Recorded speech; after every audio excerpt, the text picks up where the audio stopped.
안녕하세요. 여러분의 성공적인 내 집 마련을 돕는 부동산 임장로 워커입니다. 불과 10년 전만 해도 이곳은 오래된 주택가였습니다.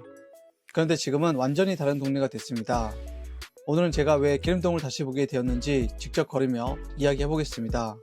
사실 저는 이번 임장을 오기 전까지 기름동에 대한 기대가 크지 않았습니다. 오래된 주택가, 낙후된 구도심, 재개발이 진행되고 있는 동네, 아마도 많은 분들이 비슷한 이미지를 가지고 계실 겁니다. 저 역시 그랬습니다. 그런데 직접 걸어보니 생각이 많이 달라졌습니다. 오늘은 제가 왜 계림동을 다시 보게 되었는지 직접 걸으며 느낀 이야기를 들려드리겠습니다. 사실 계림동은 원래부터 못 사는 동네가 아니었습니다. 광주 옹도심을 대표하는 주거 지역 가운데 하나였고 생활 인프라도 오래전부터 잘 갖춰져 있던 곳입니다.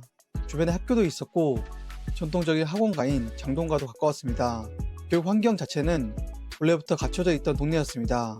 그런데 시간이 지나면서 주택들이 노후화되기 시작했고 상무지구, 수완지구 같은 신도심이 개발되면서 사람들의 관심도 자연스럽게 이동했습니다. 그러다 보니 계림동은 입지는 좋은데 오래된 동네라는 이미지가 강했습니다. 그런데 계림동이 달라지기 시작했습니다. 재개발이 시작된 것입니다. 금호타운과 계림 두선만 있던 곳에 그린엘 로제 배양을 시작으로 푸른길 두산 이브, 계림 아이파크 SK뷰, 두산 이브더파크, 교대형 모아일가가 생긴 것입니다. 신축 한 개가 아니라 동네 전체가 바뀌고 있었습니다. 부동산에서 정말 중요한 것이 있습니다. 바로 균질성입니다. 신축 아파트 한 개만 덩그러니 있는 것과 신축 아파트들이 하나의 생활권을 이루는 것은 전혀 다른 이야기입니다. 계림동은 여러 브랜드 신축이 하나 둘 들어오면서 동네 분위기 자체가 달라지고 있었습니다. 길도 깨끗해졌고 상권도 바뀌고 사람들도 바뀌고 있었습니다. 가장 놀라웠던 건 상권이었습니다. 예전에 오래된 구도심 상권의 느낌이 강했다면 지금은 신축 아파트를 중심으로 카페, 음식점, 편의점, 병원 등 생활형 상권이 자연스럽게 형성되고 있었습니다. 신축이 들어오고 젊은 가족들이 들어오고 그 가족들에 따라 생활형 상권이 생기는 모습이었습니다. 입지도 생각보다 좋았습니다. 계림동은 광주 온도심에 위치해 있습니다. 그래서 동명동 상권도 가깝고 장동 학원가도 이용하기 좋습니다. 제가 정말 마음에 들었던 것이 있습니다. 바로 푸른길 공원입니다. 푸른길 공원이 계림동을 따라 길게 이어져 있어서 산책이나 운동하기 정말 좋아 보였습니다. 실거주 만족도를 높여주는 큰 장점이라고 생각합니다. 학군도 생각보다 괜찮았습니다. 주변에는 동신중과 동신여중, 살레시오 여중과 부암중 같은 성취도 괜찮은 학교들이 있습니다. 또 장동과 동명동 학원가까지 가까워 교육 인프라도 충분히 이용할 수 있습니다. 최근엔 신축 단지를 중심으로 학원들도 하나둘씩 생겨나면서 아이들 키우기에도 점점 더 좋아지고 있다는 느낌을 받았습니다. 그리고 앞으로가 더 기대되는 이유가 있습니다. 바로 광주 도시철도 2호선입니다. 앞으로 2호선이 개통되면 계림동은 교통 여건도 한 단계 더 좋아질 것으로 기대됩니다. 특히 교대역 인근 단지들은 역세권이라는 장점도 갖게 됩니다. 실제 개통 이후에는 실거주 편의성도 분명 좋아질 것으로 보입니다. 그런데 여기서 끝이 아닙니다. 제가 계림동을 높게 평가하는 가장 큰 이유는 지금 모습 때문만은 아닙니다. 현재도 계림 1상구역 재개발, 산수 2상구역 재개발, 풍양 재개발 등 재개발이 계속 진행되고 있습니다. 물론 재개발은 사업 속도가 늦어질 수도 있고 변수도 많습니다. 하지만 계획대로 진행된다면 계림동은 지금보다 훨씬 더 넓은 신축 주거벨트를 형성하게 됩니다. 지방광역시에서 부동산을 보면 가장 중요한 키워드 중 하나가 신축 선호도입니다. 서울처럼 입지만으로 가격이 유지되는 시장과는 조금 다릅니다. 광주를 비롯한 지방광역시는 입지의 가치가 수도권에 비해 약하기 때문에 새 아파트에 대한 선호가 훨씬 강합니다. 그런데 계림동은 신축 한 단지가 들어온 게 아니라 여러 브랜드 신축이 차례대로 들어왔습니다. 그게 가장 큰 변화였습니다. 그래서 저는 계림동을 좋아진 동네가 아니라 지금도 계속 좋아지고 있는 동네라고 생각합니다. 이제 직접 단지 안으로 들어가 보겠습니다. 첫 번째 단지는 부동산 그린웰 로제비앙입니다. 2019년 입주한 준신축으로 13개 동 1074세대 규모의 대단지입니다. 계림동 재개발의 시작을 알린 상징적인 아파트라고 볼 수 있습니다. 직접 걸어보니 가장 먼저 느낀 건 관리 상태였습니다.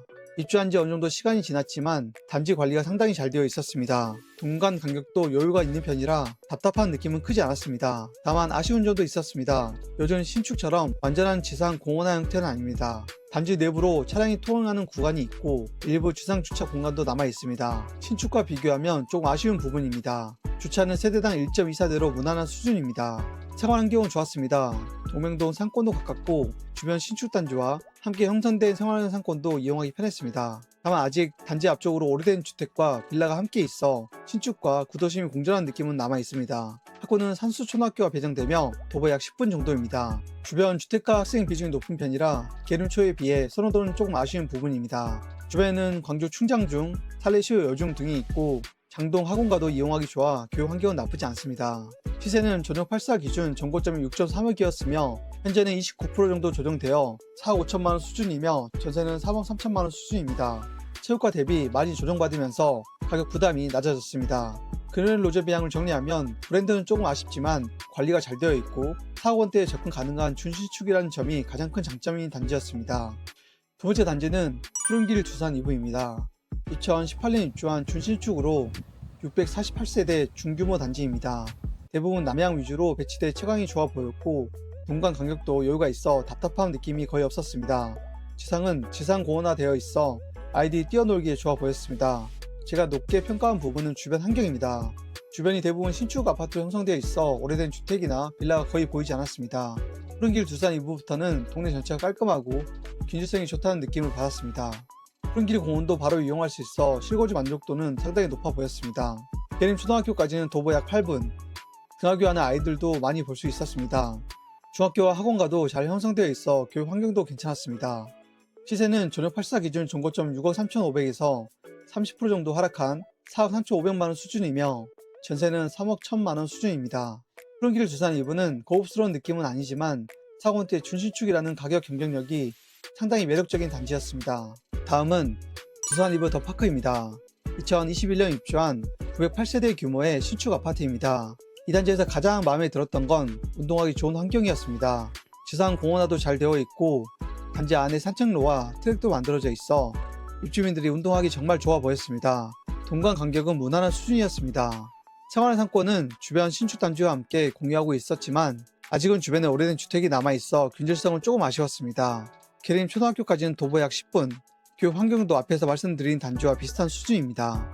1호선 교대역 예정지까지는 도보 약 16분 정도로 역세권이라고 보기에는 조금 어려웠습니다. 시세는 저녁 8사 기준 5억 2천만원 수준이며 전세는 3억 4천만원입니다. 두산 이브더파크 단지는 고급스러운 느낌보다는 실거주 만족도가 높은 운동하기 좋은 신축 아파트였습니다. 네 번째 단지는 계림 아이파크 SK뷰입니다. 제가 이번 임장에서 가장 인상있게 본 단지입니다. 2022년 입주한 1715세대 대단지입니다. 계림동의 대장 아파트라고 생각합니다. 역시 대단지답게 조경과 커뮤니티 시설이 잘 갖춰져 있습니다. 놀이터도 다양했고 아이들이 뛰어놀 공간도 충분했습니다. 단지를 산책하는 주민들도 정말 많았습니다. 다만 동강 간격은 생각보다 넓지 않아 매수를 고려하신다면 동배추와 채광은 꼭 확인해 보시는 걸 추천드립니다. 주변은 대부분 신축 아파트로 둘러싸여 있고 생활의 상권도 가장 잘 형성되어 있었습니다. 그리고 바로 앞 푸른길 공원까지 실거주 만족도는 5단지 중 가장 높다고 느꼈습니다. 무엇보다 가장 큰 장점은 광주 도시철도 2호선 교대역 예정지가 바로 앞이라는 점입니다. 시세는 저녁 8사 기준 전고점이 7억 5천이며 현재 매매 시세는 전고점 대비 10% 정도 하락한 6억 7천만원 수준이며 전세는 3억 8천만원 수준입니다. 계림 아이파크 SK뷰는 대단지, 브랜드, 생활 환경, 역세권까지 가장 균형이 뛰어난 계림동의 대표 아파트였습니다. 다섯 번째 단지는 교대역 모알가입니다.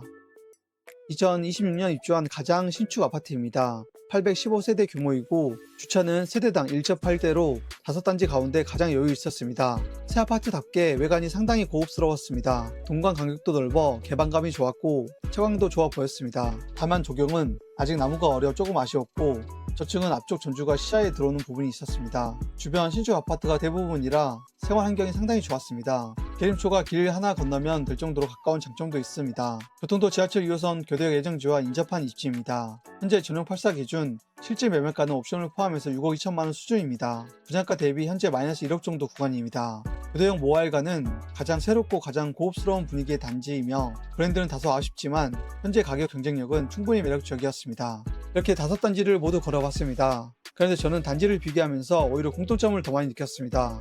신축이 들어오면서 사람도 바뀌고 생활의 상권이 생기고 동네 전체의 분위기가 함께 좋아지고 있다는 점입니다. 그럼 이제 제가 직접 걸어보고 느낀 순위를 말씀드리겠습니다. 먼저 말씀드리지만 이 순위는 어디까지나 제 개인적인 의견입니다. 실거주 만족도와 미래 가치 그리고 현재 가격 경쟁력까지 함께 고려한 순위입니다. 1위는 계림 아이파크 SK뷰입니다. 제가 가장 높게 평가한 단지입니다. 이유는 명확합니다. 계림동에서 가장 규모가 큰 브랜드 대단지이고 생활 환경과 상권, 커뮤니티, 그리고 앞으로 2호선 교대역까지 전체적인 균형이 가장 좋았습니다. 다만 동마다 최강 차이가 있으니 매수하신다면 꼭 동 배치는 확인해 보시는 걸 추천드립니다. 계림 아이파크 SK뷰는 현재 계림동을 대표하는 대장 단지라고 보면 될 것 같습니다. 2위는 교대역 모알가입니다. 가장 최근 입주한 신축답게 단지 외관과 분위기가 상당히 고급스러웠습니다. 동관 간격도 넓었고 주차도 가장 여유가 있었습니다. 브랜드는 조금 아쉽지만 현재는 분양가보다 낮은 가격에서 거래되고 있다는 점도 상당히 매력적으로 느껴졌습니다. 교대역 모알가는 브랜드보다 실거주 만족도가 돋보이는 가장 신축 아파트입니다. 3위는 두산 이브더파크입니다. 2021년 신축답게 아직도 깔끔했고 특히 단지 안 산책로와 운동 공간이 정말 좋았습니다. 운동을 좋아하시는 분들이라면 만족도가 높을 것 같습니다. 다만 주변에 아직 오래된 주택이 남아있는 점은 조금 아쉬웠습니다. 두산 이브더파크는 실거주 만족도가 높은 균형 잡힌 신축이라는 느낌이 들었습니다. 다음은 공동 4위입니다. 부동산 그린웰 로제 비앙과 프린길 두산 이브가 공동 4위입니다. 부동산 그린웰 로제 비앙은 계림동 재개발의 시작을 알린 상징적인 단지입니다. 브랜드는 조금 아쉽지만 관리 상태가 상당히 좋았고 현재 가격도 부담이 크지 않았습니다. 4억 원대의 준신축을 선택할 수 있다는 점은 분명 장점입니다. 프린길 두산 이브는 남행 유지의 배치와 좋은 채광, 균질성 있는 주변 환경이 인상적이었습니다. 특히 현재 4억 원대 가격은 상당히 경쟁력 있다고 생각합니다. 제가 가격을 보면서 조금 놀란 부분이 있습니다. 같은 호남권 준신축 아파트와 비교해도 가격 경쟁력이 상당했습니다. 빨간색은 전주 혁신도시의 호반 베르디움 더 센트럴, 파란색은 광주 계림동 프린길 두산 이브입니다. 호반 베르디움 더 센트럴은 현재 6억 원 안팎에서 거래되고 있지만 프린길 두산 이브는 4억 원 초반대에서 거래되고 있습니다. 물론 두 단지는 입주와 생활권이 다르기 때문에 단순 비교는 어렵습니다. 하지만 두 곳 모두 정보점이 비슷하고 준신축이라는 점을 생각하면 현재 프린길 두산 이브의 가격이 상당히 경쟁력 있다고 생각합니다. 이번 계림동 인장을 하면서 처음에는 재개발이 진행되는 오래된 동네라고 생각했습니다. 하지만 직접 걸어보니 신축이 들어오고 사람이 바뀌고 상권이 바뀌고 동네가 바뀌고 있었습니다. 물론 앞으로도 재개발이 계획대로 진행될지는 지켜봐야 합니다. 하지만 적어도 지금의 계림동은 광주에서 가장 변화가 뚜렷하게 느껴지는 지역 가운데 하나였습니다. 그럼 여러분 생각은 어떠신가요? 오늘 영상도 끝까지 시청해주셔서 감사합니다.